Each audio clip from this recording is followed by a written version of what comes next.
I am an overeater, I'm a restrictor, I am an overexerciser, grazer in recovery.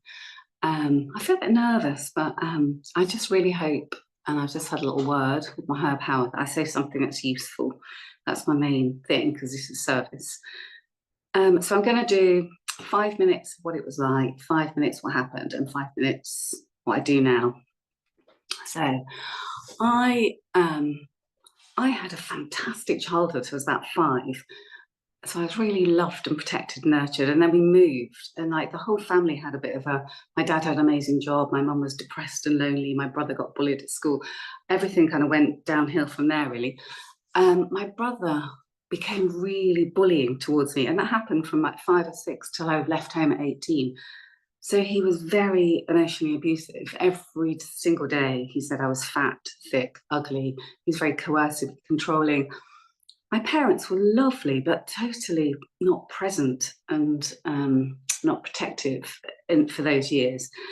And I really internalized that message. And then my mum was, massive restrictor. She was always on diet. She was always commenting on people's body size. If she met someone in the street, it wouldn't be, oh, it's great, they've just got a degree. It'd be like, have you seen how much weight they've put on? So she's obsessed by body shape. And so consequently, by the time I can't remember, I found a diary a few years ago, and I felt really sad because it had my diet that I'd written in, and I was like age 12 or something. It's like, oh, sweetheart, you didn't need to be doing that. So I didn't really stand a chance. I had this really negative voice that I was internalizing from my brother and my mum, who was like obsessive dieter. So yeah, as a teenager, I didn't really do any exercise. I was a bit chubby, and I had all my friends who were kind of stick thin, and I was just obsessed with being thin. And I became I had a massive body dysmorphia. So when I look back at photos, I have always been within a normal body size. Sometimes bigger, sometimes smaller, but always within a normal body size. But in my head, I just could not distinguish whether I was a size 18 or a size 8. I just couldn't see it. And I had a massive hatred for my body.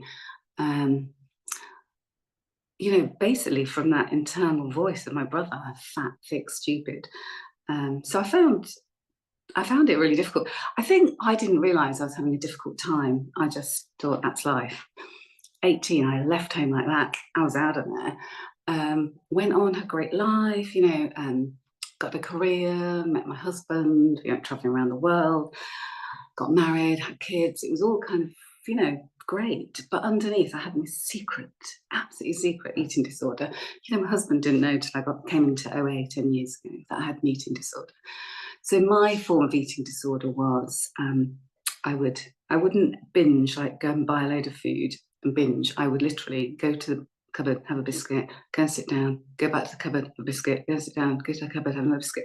Then I'd have to go for a run to get rid of the biscuits, and then I'd come back and have another biscuit. I mean, it's just absolutely exhausting. I was always thinking about food.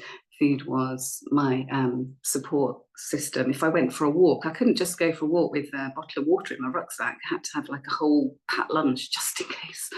Like food was my go-to.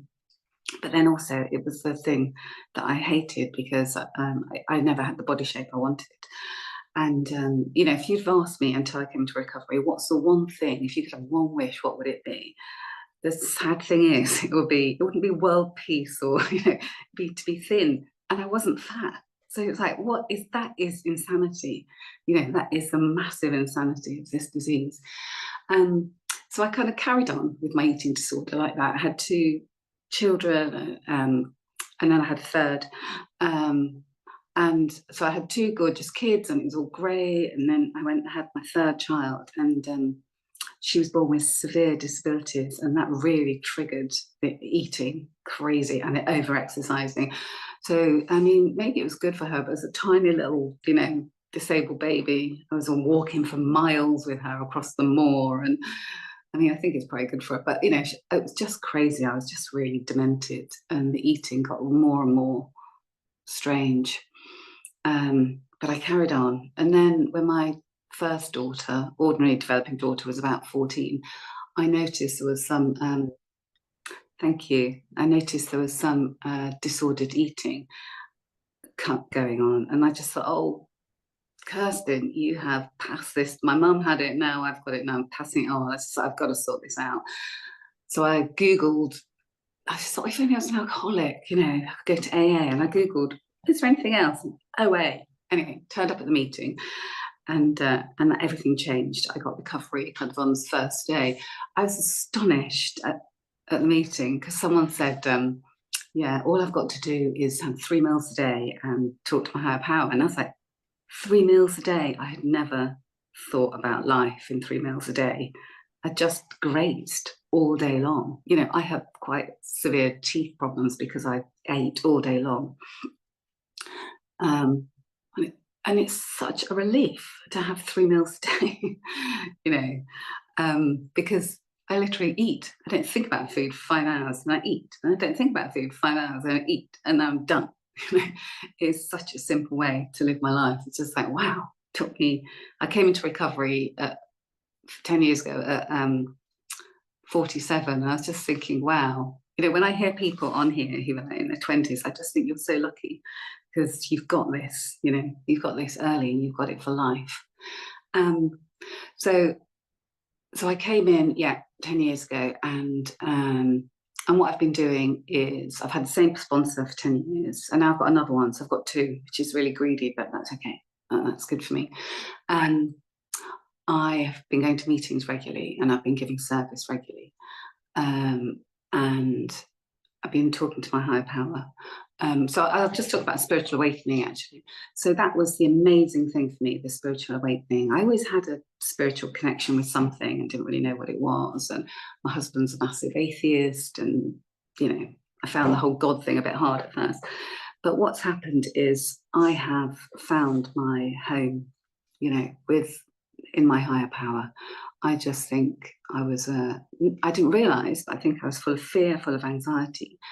And whenever I feel overwhelmed with my emotions, I can talk to my higher power. I just give everything up and over to my higher power. And actually, what I've realized, that the food wasn't the thing, it was the emotions that was the thing. I came from a kind of emotionally retarded family who couldn't express or talk about their emotions. And when I felt an emotion, I ate on it, or I exercised on it, basically. So what's happened in OA, it's been amazing. If I feel discomfort, dis-ease or something, I just connect with myself. What is going on? Is it, you know, is it fear? Is it anxiety? Is it excitement? What's happening?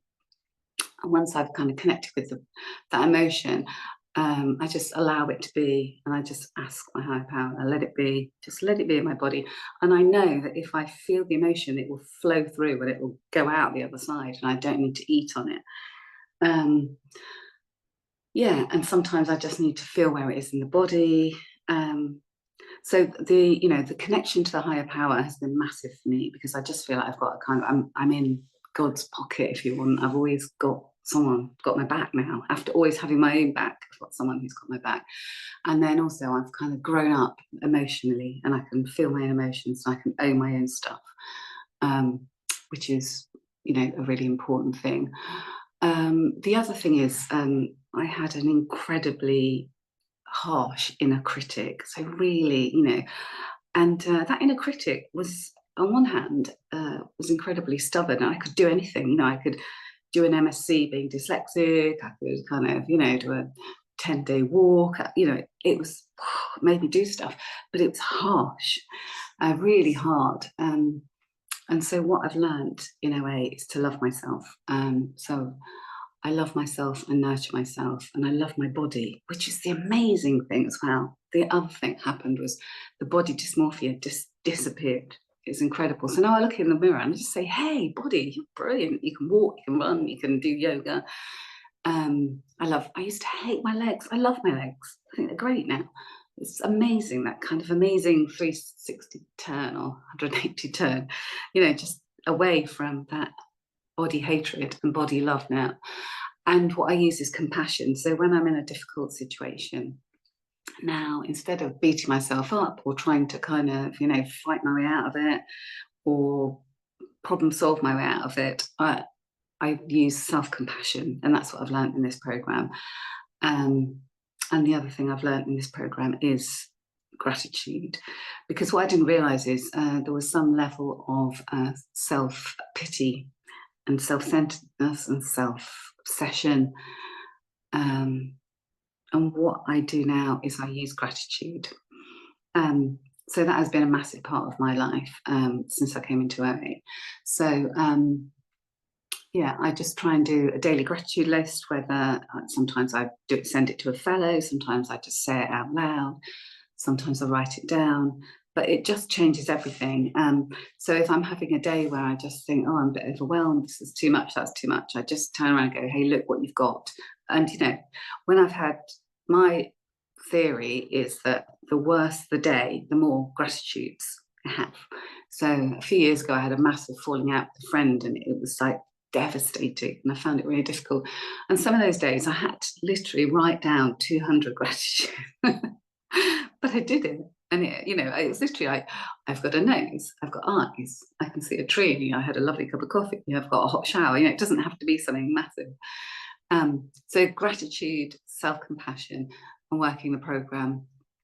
So what I do now is I read the big book. I'm going through the steps again in a different way this time, which is really good.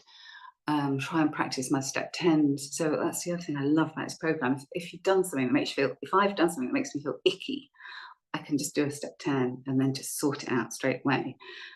So I apologize straight away if I feel I've done something. Sometimes I do struggle with apologizing for other people's stuff, and that might be another program I need to look at in the future, because I can be a bit of a people pleaser. And I just have to, you know, I'm learning boundaries in this program. I'm learning what my boundaries are and what other people's, so to put mine up.